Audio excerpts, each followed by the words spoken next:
Hi friends, நான் Nandini Thiagarajan. Mivi stitches and ஆரி டிசைனரில் நம்மளோட அடுத்த ப்ரைடல் ப்ளவுஸ் பார்ப்போம். ஆரி ஒர்க்கு ப்ளவுஸு. இப்போ இது பார்த்தீங்கன்னா ஃபுல் ப்ரைடல் ஒர்க்கு, 3/4 ஸ்லீவ் பாருங்கள்.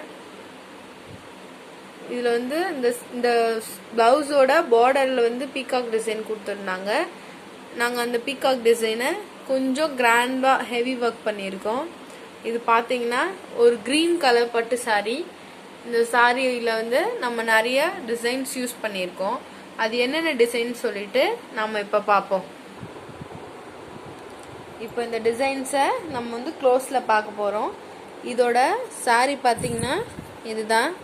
இந்த மாதிரி பிளைனாக இருந்த இந்த மயில தான் நாங்கள் வந்து கொஞ்சம் கிராண்டாக சாரீ கலரும் வித் பீட் வித் ஸ்டோன் செயினோட டிசைன் பண்ணியிருக்கோம். இது பார்த்தீங்கன்னா எல்போ ஸ்லீவ் ப்ளவுஸ் தான். இது சாரீ கலர் பாருங்கள், dark green with pink colour. இதோட முந்தி டிசைன் பார்த்தீங்கன்னா இந்த ப்ளவுஸோட பாக்கு கலரில் கொடுத்துருக்காங்க. ஸோ இந்த 3 கலரை வச்சு தான் நம்ம ஒர்க் பண்ணணும். ஆனால் இந்த ப்ளவுஸில் வந்து ஒரு ஸ்பெஷல் திங் என்னென்னா, இது வந்து கம்ப்ளீட்டாக நானே டிசைன் பண்ணது. நிறைய ப்ளவுஸில் இருக்க டிசைன்ஸ் எல்லாம் கலெக்ட் பண்ணி அதெல்லாம் அசம்பிள் பண்ணி ஒர்க் பண்ணியிருக்கேன். இப்போ ஒவ்வொரு ஸ்டிச்சஸையும் நம்ம கிளியராக பார்ப்போம், சரிங்களா? இது எல்போ ஸ்லீவு. ஸ்லீவில் பார்த்தீங்கன்னா மேலே டாப்பில் வந்து குட்டி குட்டி டைமண்ட் கொடுத்துருக்கேன். டைமண்ட் ஷேப்பில் பீட் கோத்துட்டு சென்டரில் வந்து ஸ்டோன்ஸ் வச்சுருக்கேன். அந்த ரவுண்டாக சக்கரம் மாதிரி பண்ணிவிட்டு அதில் வந்து green colour gold colour, green colour gold கலர்னு சொல்லிட்டு ஸ்டோன்ஸ் கொடுத்துருக்கேன். இந்த ஸ்டோன்ஸை வந்து சுற்றி ஜரி த்ரெட்டை வச்சு ஒர்க் பண்ணியிருக்கேன். அடுத்து பார்த்தீங்கன்னா இந்த ஸ்னேக் டிசைனில் போட்டிருக்கேன். இது வந்து ஒரு பிக் சைஸ் பீட் கொடுத்துட்டு டபுள் சைட்லேயும் இந்த பிங்க் கலரில் நான் வந்து சில்க் த்ரெட் ஒர்க் கொடுத்துருக்கேன். அதோட கார்னரில் சுகர் பீட்ஸ் கொடுத்துட்டு கிளாஸ் டியூப்ஸையும் ஹாஃப் பேர்ல் பீட்ஸையும் வச்சு ஒர்க் பண்ணியிருக்கேன். இதுக்கு அடுத்த செக்மெண்ட் பார்த்தீங்கன்னா இதோட இந்த ஃப்ளார் டிசைன். இதுதான் இதோட மெயின் டிசைனு. ஏன்னா சாரியில் வந்து அந்த கொடி மாதிரி டிசைன் வந்திருக்கு இல்லையா, ஸோ அதனால் அதுக்கு இது கம்பேரிட்டிவ்லாக இருக்கணும்னு சொல்லிட்டு பண்ணோம். பட் ஆனால் இது ஒர்க்கில் பார்த்தீங்கன்னா கொஞ்சம் க்ளோஸ்அப்பில் பார்ப்போம். 3 திலகம் ஸ்டோன்ஸ் கொடுத்துருக்கேன். கீழே வந்து 2 ஐ ஸ்டோன்ஸ் கொடுத்துருக்கேன். இதில் சுற்றி வெறும் சுகர் பீட்ஸை வச்சு ஒர்க் பண்ணியிருக்கேன்.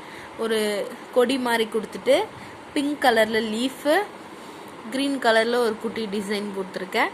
அப்புறம் பீட்ஸை வச்சு ஒரு குட்டி குட்டி பட்ஸ் மாதிரி பண்ணியிருக்கேன். இது ஹைலைட் என்னன்னு பார்த்தீங்கன்னா அந்த பிங்க் கலரில் லீஃப் கொடுத்தது தான். ஏன்னா நம்ம க்ரீனே கொடுத்தா இது வந்து அந்தளவுக்கு ஒர்க் வந்து கொஞ்சம் நீட்டாக இருக்காது. நெக்ஸ்ட்டு பார்த்தீங்கன்னா இந்த பார்டரில் இருக்கிற இந்த மயில வந்து கொஞ்சம் நல்லா ஹெவியாக இருக்கணும்னு ஒர்க் பண்ணிவிட்டு இந்த பார்டருக்கும் இதுக்கும் இருக்கிற சென்ட்ரல் பீஸில் சக்ரி வித் கிளாஸ் டியூப்பில் ஒர்க் பண்ணியிருக்கேன். இது வந்து ஸ்லீவோட டிசைன். நெக்ஸ்ட்டு பார்த்தீங்கன்னா பேக் நெக்கில் அந்த ஃப்ளார் டிசைனை மட்டும் நல்லா ஹெவியாக கொடுத்துருக்கேன். ஃபுல்லாக கொடுத்துட்டு அதுக்கப்புறமேட்டு அங்கங்கே க்ரீன் கலர் திலகம் ஸ்டோன் கொடுத்து அதில் ஒரு லைன் பீடு, ஒரு லைன் ஜரி த்ரெட் கொடுத்துருக்கேன். அங்கங்கே லைட் கோல்ட்ஸில் வந்து ஸ்டோன் கொடுத்துருக்கேன்.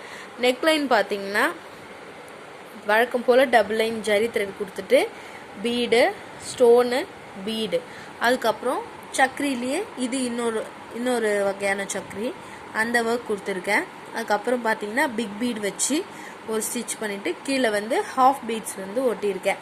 இதையே வந்து நான் வந்து ஃப்ரண்ட் சைடுக்கும் யூஸ் பண்ணியிருக்கேன்.